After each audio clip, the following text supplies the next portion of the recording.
You're listening to the Highbridge podcast, celebrating the people, places, and history of the Highbridge area in Sedgemoor.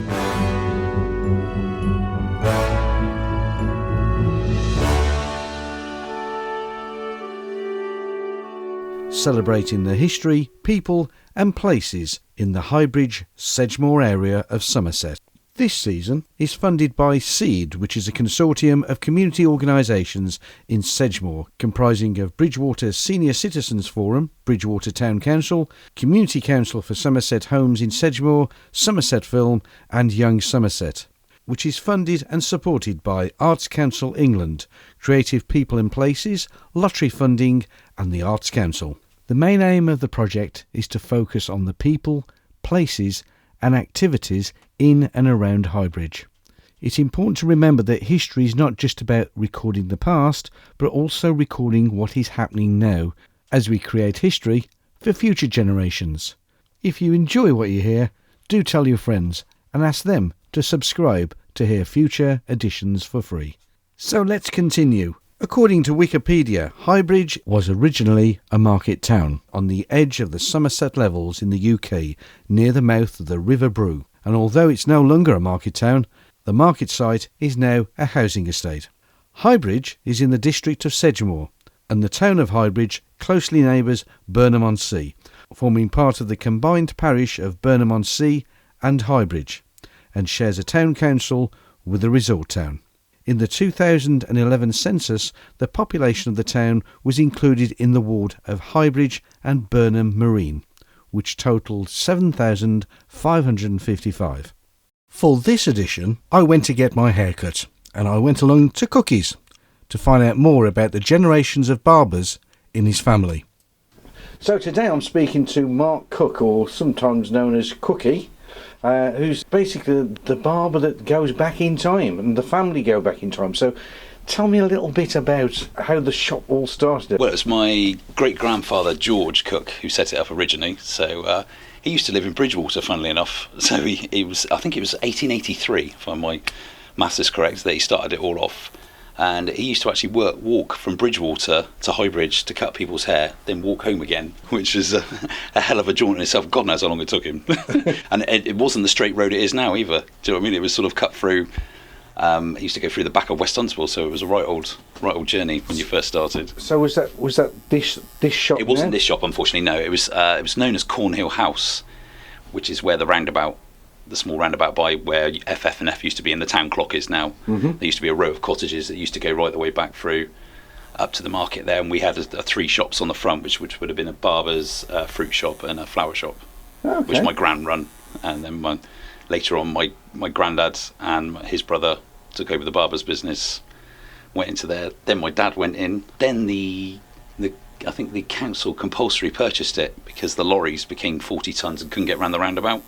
So we were there for 99 years at the time, but they wouldn't allow us to have the 100th year. Then they kicked us out, and then they left it there for 4 years before they knocked it down. And then, unfortunately, there was the guy who owned this died, and Dad bought this, and we moved over to here, which is where I've been for the last 33 years. So there's four generations. That's a lot of time. So you must have been handed down lots of stories of how things used to be. Absolutely, yeah, definitely. Yeah, there's hundreds of stories, I think, going back of how things used to be compared to now. Obviously, we've gone to appointments now, which is a real shocker when it was just a sort of a walking culture, back in the day when it started off. I don't even think my granddad started, or my great-granddad, I don't think he even started cutting hair. I think he was doing beards. I think nobody had a beard. So they started off just having beard trims originally with the cutthroats because nobody could do it at home or as well. And then it was sort of evolved into sort of, could you just take a bit off around the ear? And then I think that's how he actually, because I don't think he ever trained, do you know what I mean, a barber. It was just one of those things that he sort of graduated, and then it was taking a bit more off, and then he got a little bit better and just progressed through there to becoming a barber.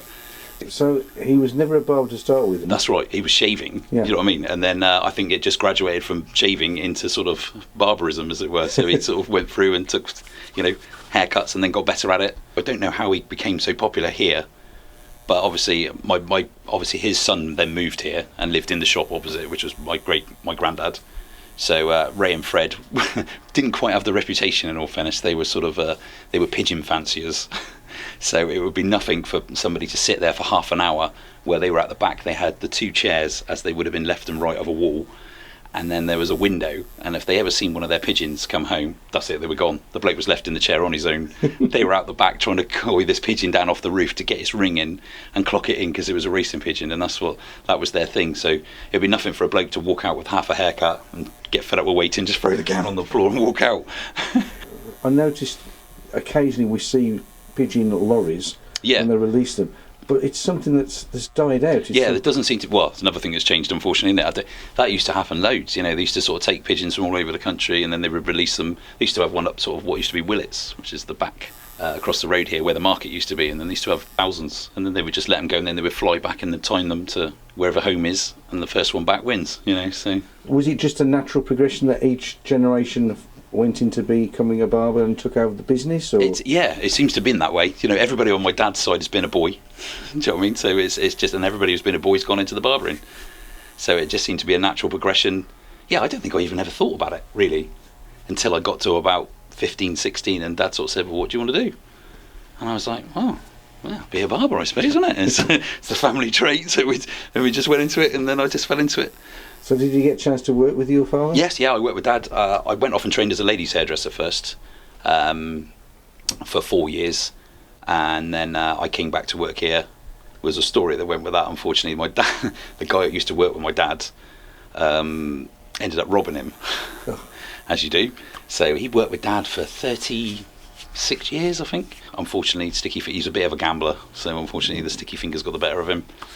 And he ended up robbing Dad, so in the end he sort of said, right, we'll have to go our separate ways, which we did, and then that left room for me. So that was quite a good move from his part, because it got me in the thing. Otherwise they could have been working together for years. So do you remember working on the other side of the road? I can remember being there, but I didn't work there. So that was sort of, I can remember helping Dad out. His sidekick used to go on holiday, so I would go in. Everybody had their hair washed then. It was the sort of thing. It was just, that was not a question. Everybody had their hair washed. So when he was away, I would wash the hair for Dad. I'd ask them where they would like their parting, because everybody had a parting. It was left, right, or centre, end of. And so I would gown them up, wash them, put their parting in, and then Dad would move on to the next customer. I would go over to the other chair, then wash the next person's hair, parting in, and they just kept going through like that. So that worked out quite well. What have you seen as Highbridge as a town? What have you seen that you've thought interesting? Highbridge, historically, years and years ago, was a fantastic place. It had sort of the railway works, but you're going back to 1940s, 50s, 60s. It had the clay works at the time then. We built everything around here then. We had the docks up the road here. Mm-hmm. So the railway line went straight across the road next to my shop, across there's some crossing gates here. So that was a massive positive. Unfortunately, a lot of the businesses have gone downhill since then, so we're struggling to sort of find too many positives nowadays. But that was definitely most of the positives. Building railway stations, but of course we've lost the railway station now. That's just a platform. That used to be quite a busy thing. That used to run down to the docks as well, where the ships would come in and load off the railway there. So which is where the Gardens of Remembrance is now. There used to be some sort of big gates there, where there was a coal yard and all the sort of stuff, and they used to swing the gates out over onto the boats as they used to come in from the sort of the Cloyce area. It's only talking to people who have been here for some time that you realise that the area isn't how we see it now. No, so I mean, people refer to it. I mean, to be honest, most of it, there's every business that was here when I was younger. There was everything from sort of, there was 3 butchers. There was an electrical shop, there was a gentleman's outfitters, there was chemists, 3 banks. What else did we have? Obviously the butchers, the bakers. Do you know what I mean? And they were all family-run businesses, which is what they were back then, weren't they? Which is the same as Burnham. But obviously, unfortunately, everybody's come in and wiped out all the small businesses, which is how it goes, unfortunately, nowadays. So those collection of shops, what sort of decade are we talking? What sort of? Well, they were there when I was 70s. Most of them were there. That was when they started dying out. 70s, I'd say. When I was young, I was born 70, so it was probably 78, 80. I can remember them all there still then. But then they started sort of. I don't think they had anybody to take them over. So they had like Mr. Rogers, the tobacconist. Fantastic guy. He used to sell single cigarettes. Do you know what I mean? All his chocolates would have been out in a you just walked into a sort of a Half Moon sort of shop, and it was just an array of everything, but all the sweets and all the jars all around the top and things like that, which was just fantastic. But it's just like, you don't get anything like that now, do you? It's just, then you had all the three butchers that were here then, they were fantastic, with the chemists, and everybody was just local. Whereas nowadays, unfortunately, you walk around now and you don't really know anybody, do you? It's late 70s, most of it was gone, and it was sort of 40s, 50s and 60s when it was really thriving. Even had steamers that used to go over to Wales and bring people into Burnham, and then they would come out on day trips around to sort of Highbridge and surrounding areas. But, you know, I've got postcards from my father when he was... customers used to write to him and say, "You must come and see you soon." They lived in Bridgewater, but it was such a long way to go. they never came. It was a holiday if they came down from Bridgewater, whereas it's 20 minutes up the road now. Yeah. Bosh, you wouldn't even think about going there, would you? So it shows how things have changed, unfortunately. What do you think that are the positives now, even now? I suppose that there's a few sort of local businesses opening up again now, isn't there? There's a sofa that's sort of turned up. That's quite a nice sort of edge, and you've got a few of the shops down in the high street. They're trying to make a go of it now. They've got the new... Obviously, they've built a lot of houses, so it's got to be good for the sort of work side of things. And I suppose the factories are thriving down on the industrial estate, and I think they're building another 2 industrial estates quite close. So I suppose the town is sort of evening on a sort of a little bit of a keel now, but it's just creating jobs, and it's so hard nowadays. What sort of nightlife did they used to go on? Yeah, it wasn't quite as prolific as it is nowadays, but they sort of had I think there was 17 pubs here in its heyday. Do you know what I mean? From where my shop is now, there was 4 just up that road, or 5 just up the road opposite. This was my very young days as well, to be honest. It was nearly out of my era, but it was all the dock workers and all the carriage workers and all the railway workers. They were all sort of based locally, so they all drank locally. There used to be a social club dead opposite my shop here, which was stroke cinema, stroke club, stroke pub, and that had big sort of marble steps going up to it. I remember I was never allowed in there because I was obviously too young, and I always remember just trying to peer through the door to sort of get in and get a glimpse, but you always got to smack round the ear and say, "Oi, off it!" Do you know what I mean? The George was a fantastic place back in the day as well. That was a really good pub. The Highbridge Hotel, that was a really good pub back in its day. Obviously the Coopers has always been there, and of course there used to be a huge town hall where they used to do a lot of sort of discos, dances, tea dances, and all that sort of stuff used to go on there. I think we used to have a jail even below that on the town hall back in the day, historically underneath there. So it's I think pub wise, you weren't short for a drink. What were the markets like when we had markets in Highbridge?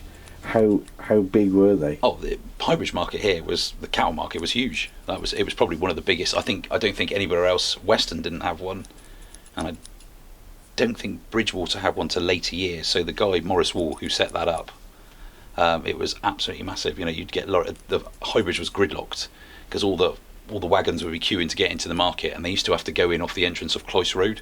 So you could only fit 2 lorries down Cloyce Road before they got to the market. So then they'd have to queue on the road. Mm-hmm. So that just created a gridlock back either way. But that was just a done thing then. Nobody really got upset.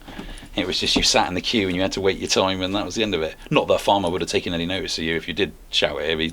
He's a big burly chap that got out was twice the size of anybody else. So nobody would have even said anything to them, to be honest. So it was, those were good times. What's your sort of take on living in a what I would class industrial, rural, seaside area? Yeah, I've always found it a fantastic place to do. You know, nothing's going to jump in your lap nowadays, is it? And I think when we were younger, local nightlife, we sort of, we're always in Weston, or we went to Bridgewater.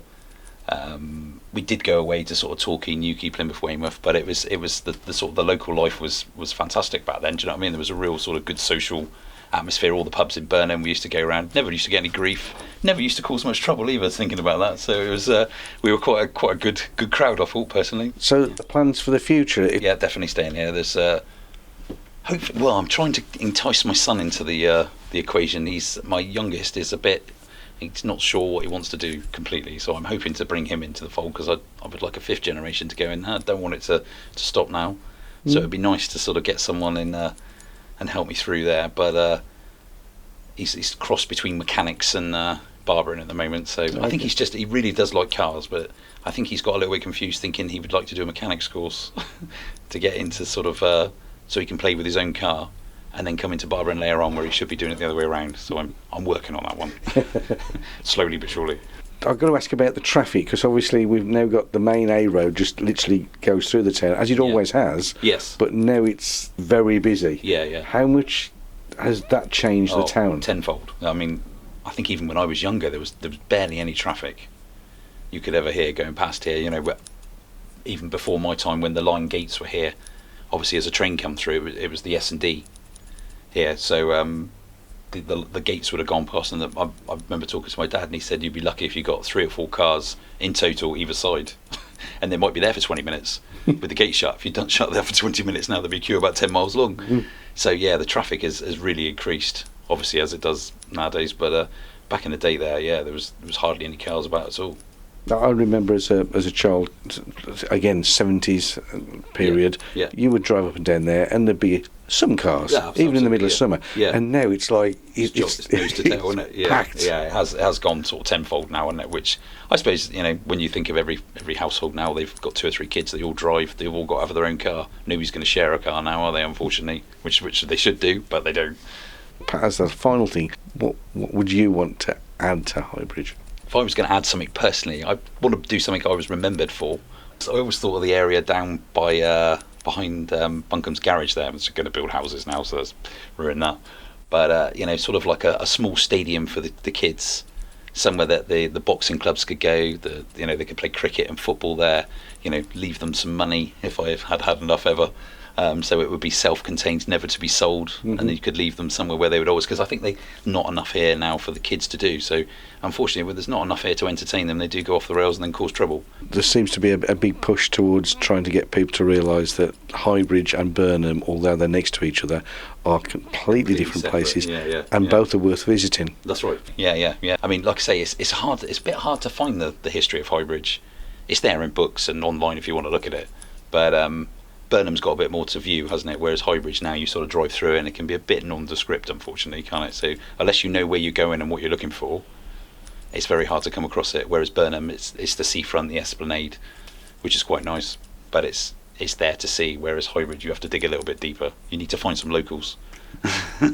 And they've always got the stories. That's right, they've always got the story. So all I can do is wish you every success in continuing into the 5th generation. Hopefully touch wood, that's the next plan. I shall continue to come here and get my hair cut. Yes, thank you very much. Cheers.